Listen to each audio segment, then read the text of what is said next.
Greetings and welcome, everyone. It's All You Can Geek Gamecast, episode 406. I'm one of your hosts, Jim Gast, joined by Mike Sneedy. What's up? Corey Feinside. Hey, guys. And Tony Korkanakis. Yo. Welcome, listeners, welcome, viewers, to 406 of the Gamecast. Whew, this is post-Overwatch Finals. Post-Overwatch Finals. So, I don't know who won. I don't either. I think I know who won, but I don't know who won. Don't play Overwatch at all either, apparently. They spoil it when you start the game. Oh, yeah. So, yeah, you guys were both at the finals, right? Mike, yep. Sorry, Corey. Tony and I got to go live. It's in Brooklyn, so not too far from us. And so that will be our... we anticipated one of our teams would be in it, just not the team that actually was in it. Yeah. I'd like to get into that, but that's going to be more of our topic of the night, so we'll come back to this. I'm just teasing people what we have. So we have the two people that were there. We're going to talk about the impact on esports from the Overwatch League. We're going to merge that all together at the end of this podcast. So that's our topic for tonight, for those wondering. But first, let's go into the gaming news and get into what we've been up to, and then we'll move into our topic like we normally do. We got a lot of Switch news this week with numbers dropping. We got 19.6 million hardware units sold for the Switch as of today, right? For the June, reporting period. As of Q1. June, yeah. Yeah, June. Q1 results. So I would assume they crossed... Yeah, I mean, they're close to like what they said they were going to do. Yeah, they're on target. I mean, they're slightly down by a little bit of numbers from last year over year, I think. 1.9 or 2.0, I think, or something like that. Yeah, like 5%, I think. Yeah. Let's see. I mean, it's quite impressive that they're maintaining this momentum. They're actually having their console available. That's the big thing. You can find them. I keep getting notifications that the NES Classic is out. That's cool to hear. Yep. So actually, was at a Target recently. I saw a Switch, SNES Classic, NES Classic, and the same thing. I was like, wow, look at that. That happened. It happened to me. I was walking through Target. Triple unicorn. Yeah, I ended up walking through Target. I'm like, well, let me just walk past the game section. I always go past, and I wasn't even paying attention. I was actually looking over, and the Legos are kind of across the way a little bit from there. So I'm kind of looking, and then I glanced at the corner. I could see the dark purple, like the purple box of, and I'm like, what? Wait, what? It's unicorn. Oh my god, it does. I was almost in tears. I was like almost in tears seeing the NES Classic on the shelves. It was unbelievable. I was like, you got to be kidding me. So, and then of course I didn't buy it, but I saw one after all these years, but I didn't buy it. Yeah, I didn't buy it, but I was in a rush to get out of there, but it was cool to see. So, but yeah, so their hardware is doing great. Their software is selling amazingly actually right now. You got Super Mario Odyssey leading at over 11 million for the sales, which is amazing how well that game is sold. I just remember Breath of the Wild was like a 1-to-1 tie-in with this console at first. It's for its own fans. And Mario I think Mario kind of just spans everything. So everybody buys a Switch gets Mario, pretty much. Yeah. Whereas it may not be the case anymore for Zelda. Zelda was the system seller when it came out, but now you have everybody get Mario Kart Deluxe. That's why those two are 1 and 2 on their software sales. But yeah, I mean, Splatoon 2 doing almost 7 million, 6.76 is actually pretty good. How did 1-2 Switch do 2.45 million? Like, I just heard nothing good about this game. People are looking for the Wii Sports type thing. For the casuals, man. It is very casual, yeah. ARMS at 2 million, Kirby at 1.8, 1.89. Xenoblade doing almost 1.5 million. When did Tropical Freeze come out? That's there as well at 1.4. June. May. That's selling pretty well then. Wow. Or maybe it was June. It may have been June. May or June. One of those. Mario Tennis Aces, which, wow, that's 1.38 million. I mean, you usually get the most in the first week of release or first month in release anyway. That's true. And the Labo kit's somehow selling 1.39 million. I mean, that's whew, cardboard. People are buying a lot of cardboard. Has anybody used those Labo kits? No. Corey and I, we actually went to the Nintendo World Store, or Nintendo New York now. Oh, cool. Friday afternoon before we went to the Overwatch League thing. And they're upstairs. They usually have like their demonstration area, whatever you want to call it. And it's rotated over the years depending on what game they want to push, but obviously pushing Labo right now. So actually I had all the physical Labo kits pre-made and stuff like that, and I'm pretty sure if you ask somebody, they would like let you demo it and stuff, but it was crowded and we weren't trying to stay like super long. So it's just They like, also had look, some like displays of like them in the process of being made too. yeah, Oh, cool. yeah. Cool. So I mean, it looks cool, and obviously they have a third variety kit or a second variety kit, a third overall kit, just announced coming out later this year that focus on vehicles, where it's like ways to control, Yeah. obviously different vehicles and stuff like that. Got that Mario Kart 8 Deluxe patch support, so I don't know, it looks pretty cool. Maybe in the future, I think it'd be cool to do like maybe with like my niece or my brother or something, kind of like let's build something together and see what is up. Let's see. They have. It sold better than I expected. I'll admit that. I mean, this is something about like do-it-yourself stuff that like has that accomplished feeling to it as well. For Yeah. People. Is this Taiko Drum Master coming again? Mhm. How is this? What? Yep. Is this from 2008? Yeah, something like that. Taiko Drum Master coming to PS4 and Switch this fall. Is that going to come with a drum kit? Yes. You can just use the air drums. Well, I thought they said that wasn't coming the kit. Oh. I thought that's what I heard, but I don't know how the PS4 version would work without the controller. The controller. But at least the Switch version has a motion support, so you can just use the Joy-Cons. Yeah. Well, I mean, you do have wands. Yeah. I mean, you could. Yeah. I'm not saying. I just I wouldn't want that. Obviously, I'm just saying I thought they said that it wasn't, but I could be wrong. I will see. One of the cool interesting is things, coming out though. But yeah. So it's already out in Japan, and somebody actually confirmed that if you use the GameCube USB adapter, like GameCube controller USB adapter from Smash Brothers on Wii U, it works on the Switch, and when you connect it, you can actually use the Donkey Konga bongo controller on Taiko Drum Master. And I was like, oh wow, I still have those, I think. The things people try, it's amazing. Yeah, it's just like, does this work? Oh my god, it works. Yeah. It's like, wow. Sure. And speaking of GameCube adapters, well, the style controllers are coming actually, which we knew about, but Hori is bringing us GameCube style controllers and for the Switch, kind of like their own Mario themes. Yeah, third party. They look actually pretty good. Have you seen them? Pictures. Yeah, I mean they look pretty good. I don't know how they're gonna. They look like GameCube. I don't know how they're gonna feel, but they look like GameCube controllers. So that's coming out just in time for obviously for the Smash Brothers.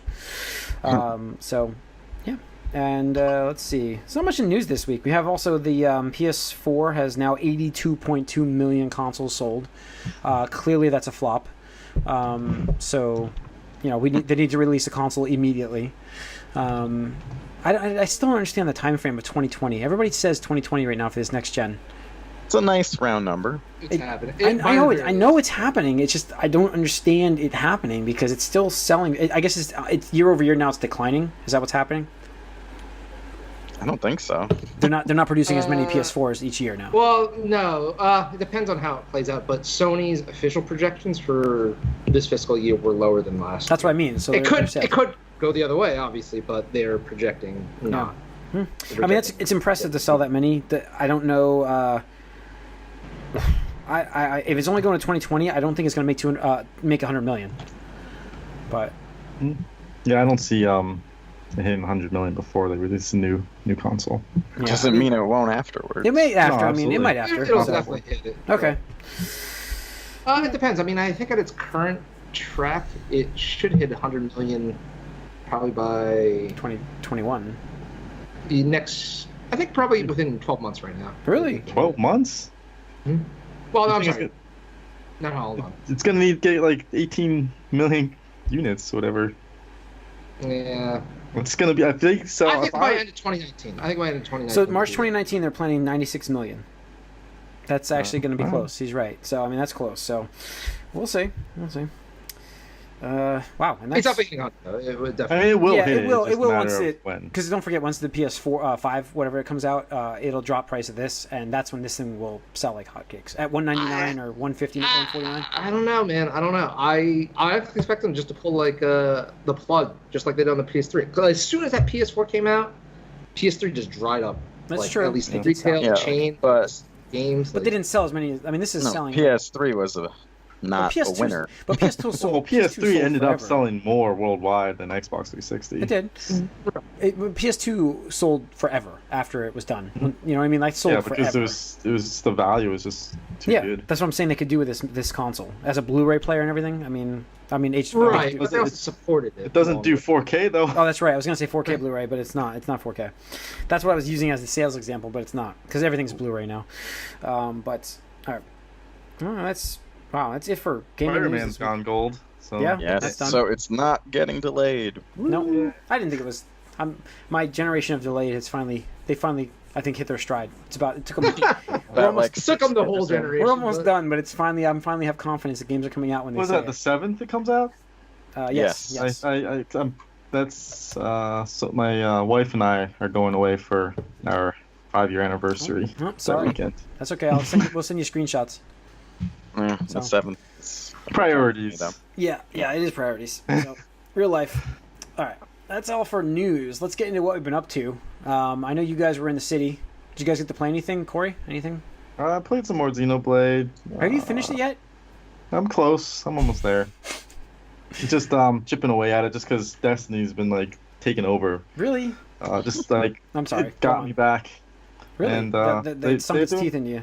Yeah, they've been doing some really neat things with it. They just had a really neat mission that was basically a hidden thing that somebody found, and now like the community's kind of blown up, and people are coming back to do this. And the reward is a gun that is extremely powerful. It is basically a game-breaking weapon, and that's what makes this fun, is getting that kind of stuff. Mm-hmm. And the mission's really hard actually, because you're on a timer. It's a 20-minute timer, and it has 2 sections. Where it's a platforming section, which is no combat whatsoever, and then it's a combat section, and they split it up, so it's basically 10 minutes for each.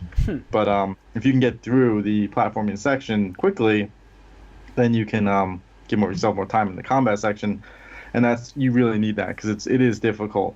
And then once you do beat it, you get that reward. It opens up a heroic version of the same mission at a higher light level, which makes it even more difficult. But then it also spawns in these hidden chests that people have found, and then there's a puzzle that you have to solve, and then there's a reward at the end of that, which is really neat. And so that's the stuff that makes this game exciting, is the things that you didn't know were there, and then you find out, and now you can go through that and discover it and get rewarded with the best weapon in the game right now, which is really neat. And then they just dropped the new seasonal event, so that's going to happen for the next month until Forsaken comes out in early September. All right, cool. Mike. So I went on a little trip to a condo in Wildwood, so we went with another couple and also another kind of nerdy guy. And he brought his Switch. I brought my PlayStation 4, and the Wii is still there because that's the vacation system. And I'm happy to say, even though we have a boardwalk and the beach, we've played all 3 systems at certain times. Wow. On this vacation. Isn't there like a ton of arcades in the boardwalk too? Still? Yeah, you did have like crummy weather. That's true. It did rain a lot. So. No, we only had a little bit of bad weather, but it was like the in between times or at night. So I still played God of War while everyone else was getting ready a few times. I'm still doing some post game stuff with that. There's a lot actually if you really want to dig into it. A lot of higher level like gauntlets and boss fights. So it's still got me until at least I do 1 or 2 more things. Yeah. Yeah. And Spider-Man probably. It's possible. I'm not sure it'll get me that far, but it's possible. It's still a real good game. So I like it. It does feel a little dead though because you're walking around now and like the kid and the head aren't talking because there's not story to tell about that much, so it feels kind of weird now. But other than that, it's like you're making your own challenges now, and these are all optional things, but it's good. Cool. We also played That's You, which is a party game that uses your phone on the PlayStation, so we did that together. Then on the Switch, we played Jackbox games, all of us together. So we did some, I don't know, just jokey things. I don't remember the names of them. We played a couple different ones, but that was real good too. We were going to play Mario Kart, never got to it. And then finally, when all those systems were packed up, we went and played some Wii Sports Resort stuff. Of course, the classic. So you say Resort? Oh wow. Yeah, Resort, because I don't know, it's all vacation themed. Yeah. All right, cool. Tony, What if that came out on Switch, Wii Sports? I think it'd be cool. I wouldn't be surprised. I think it'd be cool. It's funny. The Bandai Namco game, Go Vacation or Sports Go Vacation, just came out, and actually that was one of those games that like came out, and I was like, oh, that looks really fun and cool, and I was like, I just never got it because whatever. So maybe I'll get it on the Switch now. There you go. Supposedly it's like really fun, a lot of like mini game type of compilation, whatever. But nothing for me. Just yeah, in New York. I didn't really get much for myself. I played more Ni no Kuni, another hour and a half, 2 hours of it. Still playing that? Yep, I'm working. Quitting. No, I made it through. I mean, like I said, it's easy to quit. It's not like he's gonna rage quit it because it's difficult. Yeah. No, I meant just kind of like apathy quit. Like. Yeah, I mean, no, it's not bad. I just don't want to start. The problem with it now is it's August, and I don't want to start Octopath or anything like that because Spider-Man's September 7th. So if I can finish, yeah, I know, but I don't want to start something like this. Isn't that like 80 hours that game, Octopath? I don't know. I think it is. I didn't play it. So if it's 80 hours, then you got 20 hours a week. Yeah, most games don't really take you more than a month, and even if they're huge. It's tough for me to get 80 hours and 20 hours a weekend to play it. I mean, my game time is a little lower than that nowadays. So, although on the Switch makes it easier actually because I can bring it around, so that does help. Maybe that would be easier to get through even than Ni no Kuni. So, my brother-in-law is playing that. He was talking about it a little bit when because we stayed at my sister's place. Mm-hmm.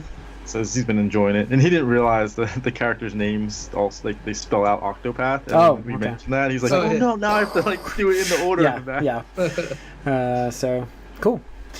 So that's it. All right, let's get into our topic then. We talked about Overwatch. You guys were there at the league finals. How were the finals?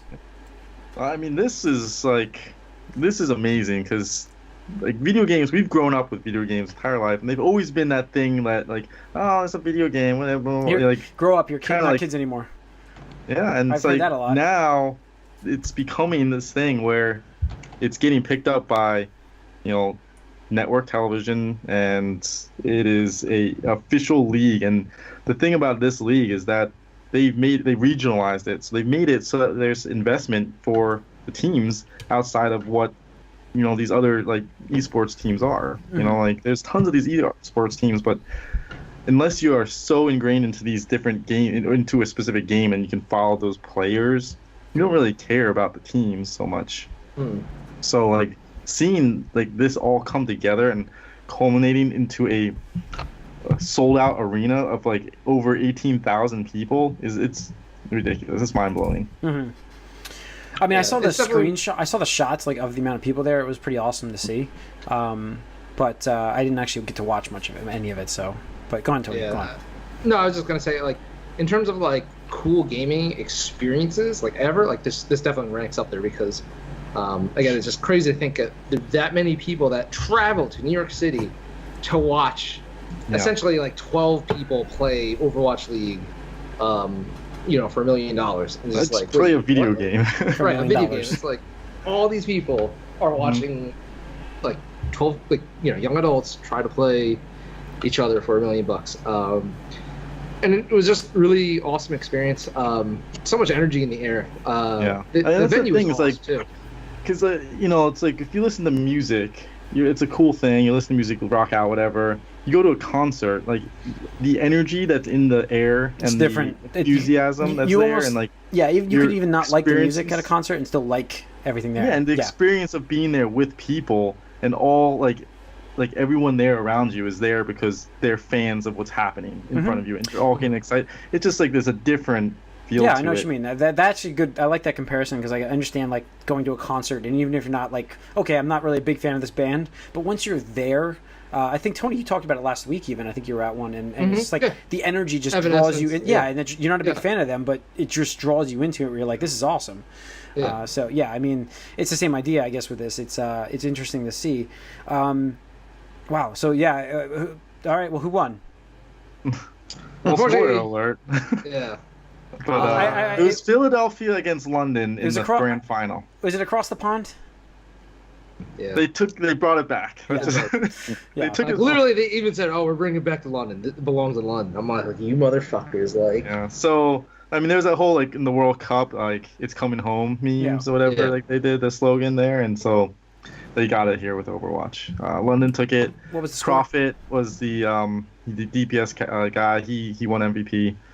And there's some clips of him that are just gonna be like insane, mind blowing. Like, I don't know. I can't think of like famous sports plays, but obviously things that are like, wow, this is insane. It's like one of those things like greatest plays of all time. Like if you're in the baseball, like best catches or like greatest whatever. This will be in that list because of the circumstances, it being the grand finals, and the fact that he basically held down a map on his own for whatever. It was just like he knocked out 4 guys by himself, 2 tanks essentially.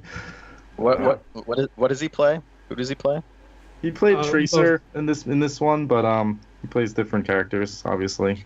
Yeah, I mean the thing with competitive Overwatch, I mean you're expected to play at least 2 to 3 characters because it's all about matchups. It's all about maps. It's about synergies with the other characters on your team. And his one like Orisa guy on his team was just like killing it because Orisa has this move ability where she sends out a bomb and it like sucks everybody to it real quick. And using that with some of the stuff that other people were doing was just good combos. They were just cool. Yeah. There was this one time where it was a payload escort map, and I forget if Philly was on defense or offense or whatever, but the London team was using a Diva's ult, like the bomb, and 2 of the players went to like just hide behind the payload, and the London Orisa used that suck in bubble explosion whatever thing, and literally sucked those 2 players trying to hide behind the payload into range of the Diva bomb and just killed them. It's just like, what the hell? Like that coordination is insane because I mean it only does it for like a second and a half or something like that. So and you see that at the highest caliber of play. It's not just like they're taking on casual scrubs and competitive ladder or something. This is the other best team in the league right now. It's just like, what the fuck is going on? Yeah. So it was a great match. What was the final score? Was it close? The thing is, like, everybody just wanted more. Yeah. Because like the experience, everybody was there for the experience, really. But like everybody, except for the London fans, I'm sure everybody wanted more. But London swept 2-0. It's a best of 3, but it's best of 5 maps. What I would like to see is like a best of 7 maps, maybe in the grand finals, just like extended a little bit. How long was the whole event? It was 2 days. The first day, Friday, you had 1 match of best of 5 maps. So you needed to win 3 maps, and then you win that match. Yeah. And then on Saturday, they finish it with the next 2 games. The third one is, if they need if it's necessary. So for like each day, like what was the event like time? I mean, it's like the 2-hour thing. 2 hours. Then you get the pre-game stuff. You get then the actual games, and like the first map took like an hour, I think, and then the next 3 maps took like an hour. Yeah. So depending on the maps, they can change because it does flip. That both teams get to do each one, attack and defense, depending on what it is. But the control maps are just the best of 3. So you get 1 control. Do they break up in between? There's a halftime. So the first 2 maps, there's a halftime, and the next 2 or 3. Okay. Yeah, and after every map, they can substitute players too. Okay. But depending on matchups again. So yeah, exactly. And that's the cool like strategy behind it because substitute characters or players? Players. They can do character switches whenever they want in game. So how many extra people does each team have? Philly's got like 4 or 5. Yeah, Philly's got 4 or 5 extra. London, I think, only has like 1 or 2 extras. Yeah, they had like 2 or something like that. Because they lost one of their best players actually to a different team. Oh wow! Caused some drama. Wow. Yeah, but it's just an awesome experience, and like the thing is, the production value was insane. And I took both Corey and I took a lot of pictures and video, so we're gonna upload that this week because it was really it was just such an awesome experience. And when you heard esports as a term like years and years ago with like I don't know StarCraft and Dota and League of Legends, all that stuff. You're like, okay, like that's cool and everything like that, but like this, being there firsthand, like I was like, yeah, this is a big deal. Like this is what Were there esports like can 10? be. Were there like $10 hot dogs like a normal sporting Oh yeah, event? absolutely, 100%. Yeah. Nice. Yep. At least they got that going. Hey, the Wilpons own the New York one, so I'm not shocked. Mhm. So But yeah, just like this, what they set out to do here, like this could have been a colossal like flop and like put the esports back like many years. Because if this failed, the regional thing, I don't think it gets off the ground again for a while. But the fact that they came out and said, we need people to invest in the team and get behind that team and be defensive for that team and root for that team. And the only way to do that is to make it regional. So you have a Philly team, you have a New York team, you have LA teams.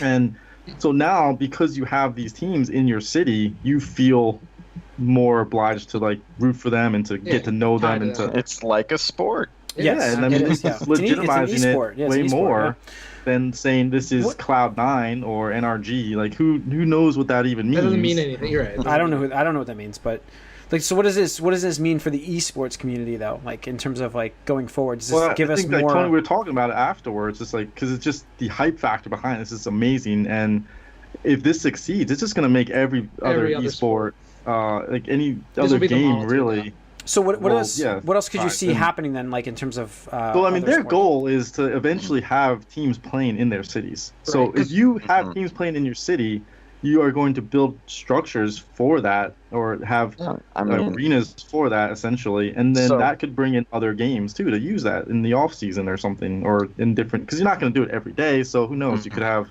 it scheduled where Dota Overwatch, has a league or something. Yeah. Something like it looked to me like. This is Barclays Center where the Nets play, so it's not always a sellout, believe me. So, and it looked like more or less sold out for this event, right? It was sold out. So, that's awesome. To me, like this, if nothing else, incentivizes other arenas that are built for basketball and hockey to be like, all right, we can do this and make lots of money off it. Yeah. Like, why not? Absolutely. Especially during the time, like the off season, like you're selling concerts and stuff, like, but you're not using that arena all the time. So like, no, and those sports, are every other day sports anyway, and their teams are away half the time anyway. Yeah. So there'll be time for sure. Yeah. And the other thing is that the first year of the season, all the teams are out in LA. That's where they played at the Blizzard Arena, and that's great and all. But their goal they said I think 2020 is they want. Like this, like Corey was saying, every city that has a team to have like the team there first of all, and when like you have like New York versus Philly, they're playing in one of those two cities. It's not just like we're playing in LA. It's away games, now, home as a games. New York or Philly fan, you're not going to LA to watch your team play. No, most people having away and home games makes sense. Yeah, that'd be awesome to have. It'll be a good thing to see, maybe soon. Like these arenas, like I said, Barclays Center, you'll see like Nets shit everywhere. Maybe they'll have the local Brooklyn or New York. Yeah, maybe they'll start selling some of that apparel and stuff. Like you'll see that on the walls because that'll be their home. Yeah, well, that would be great. Corey, why don't you tell Mike about our Excel pop-up shop experience? What happened? Yeah, no, because we were in New York, and obviously then NYXL or the New York team, so they had a pop-up shop to sell exclusive merchandise there, and they planned to do it before the finals or whatever, but because NYXL got eliminated early, they decided to do a meet and greet instead. And so I'm thinking the pop-up shop opens at 3 o'clock. We get there around 3 o'clock. We'll maybe wait a half an hour, maybe an hour at most. But the thing wrapped around the block, the line. Wow. And the block is not a small block. No, it's a real block. the long New York block, right? The long block. It goes around twice. Each two corners, and then it goes all the way to the back. I mean, people waited over 3 hours to get into that pop-up shop. Wow! And they ran out of merchandise. Like I couldn't get some of the things I wanted to get. Like I wanted to get a black hat. They had none of those left. The T-shirts they didn't have. They ran out of bags. They had like little tote bags and stuff. Wow. But like you got the chance to meet other players and obviously not speak to them because they speak Korean and. Most people don't speak Korean, so they just say hi, thank you for coming. Yeah. basically it. But no, it was amazing, and it poured and rain on us too. Oh And yeah, people were still out there. terrible weather. It was cool though. The coach of NYXL came out and brought people umbrellas. Oh, And he water. came I out- think they were supplying water too, right? and they gave people water when it was really hot out as well. Like they came back and was giving water out. So Yeah. And It was props really- to the coach because he actually did not keep a single umbrella for himself either. Gave them all away. He wasn't using an umbrella himself. So props to that Wow. guy. Respect. Yeah, that's I impressive. have mad respect for him. Yeah. Despite his shit talking the week before. hey, But- you got what you wanted though. You got it in the grand finals. So. Yeah, I did. No, I did. But the funny thing is, I experienced my first type of like sports Hazing. rivalry, because again, we were going to this pop-up Well, shop again, before the game. And then NYXL played Philly in the semifinal, and Philly beat NYXL to get into the grand finals. Meanwhile, 80% of Overwatch League probably assumed it was going to be NYXL, maybe even 99% of Overwatch. It was like League. heavily. Yeah, I didn't yeah. even expect. I it. remember They were the yeah. Patriots going into the Super Bowl against the Giants. Is Yeah. basically what it was. Yeah. So we go to this pop-up store before we go into the arena. So I have Corey has his Excel shirt. I have my Fusion jersey on. And I'm like, whatever. It's video gamers. Like, not going to be a big deal. We cross the street, and as we're walking past the line, I get booed. I straight up just kept We're going shame. And I'm just like, really, guys? Like, can we be respectable adults here? Like, no. No, this clearly- is crossing into sports now, Tony. Like, I won't wear Yeah. Met stuff in Philly. Welcome to sports. Yeah. Clearly not. And then the thing is, while we were waiting in line, one of my friends that I met at I think New York Comic Con years ago, really nice guy. I would say he's a good con friend of mine actually. Whenever we're at a mutual con, we usually say hi, get a drink, whatever. He's an XL fan because he lives in New York. He was walking by because he was there for whatever, and he actually got his purchase light popped out. And I was like, "Hey man, what's up?" And he goes up, he's like, "What are you wearing that jersey for?" I was like, "I'm from Philly, man. Come on, put it together." And I was like, "Really gonna give me shit for this?" And then immediately after the game, after London wins, he posts on my Facebook. He replies a comment, and it was just I don't know, one of those smug somebody drinking something and was being not today or whatever. I'm like, "Really, dude? Too soon?" And he's like, "Never." And it's like, Wow. holy shit! The sports toxicity is real. Oh yeah. Straight up real. And Welcome. So. Yeah, and that's what I think this has done for esports, and I think it's really gonna help. And the next season just looks even better, and Good. the better this gets, the better esports in general is gonna be. And I think that this is, and the other thing with this is, it's a league, and these players, this is their job now. It's not a side thing that they're Yes. doing as a hobby. That's They're the big getting thing. paid a salary, they're getting benefits, and they're getting to practice full time as if this is the only thing they do. This is their job now. Yeah. So the level of play is going to be better because everybody's going to get to focus on being the best player and teammate they can be. Whereas these other esports, it's a side thing. They have a day job, and they're not focused on that as much. And if you don't win a tournament, you don't make any money. So Okay. it's That's a good. lot. Yeah. A lot more legitimized, I feel, and that's what this needed. And seeing the ratings, the ratings were fantastic for what it is. Obviously, you got to compare it to what are we looking at here. And on Friday night, Disney XD had the highest ratings they ever had for a Friday night that time slot. And next season they're going to bring in 6 more teams. It's going to be something they're going to, the buy-in is I think. It's 200% more now than it was the first year. So yeah, it's amazing. And being there live, I really hope that they come back and have actual games in our cities and stuff, because it would be a lot of fun to continue to go to these things. Yeah, that sounds And cool. I hope it goes I back definitely to want to. Barclays for Grand Finals. Yeah, I definitely would love to check that out with you guys next year. A couple matches. If they do in the city, they go city to city. I would love to, maybe check out New York for a match, or do a Philadelphia one. Or even Boston. There's a Boston team, right? Yeah, Boston. the crafts own that. So Yeah. But That is I cool. think this is the first big step in legitimizing esports for the future, because it's one of those, we talk about it and we're all passionate, I think, for the hobby, and it's just one of those things that it was naturally going to happen. It was just what was going to be the first one to really push it to be a thing. It's really And, cool to hear. I didn't even watch it, but I kind of want to get some merchandise for the Excelsior team.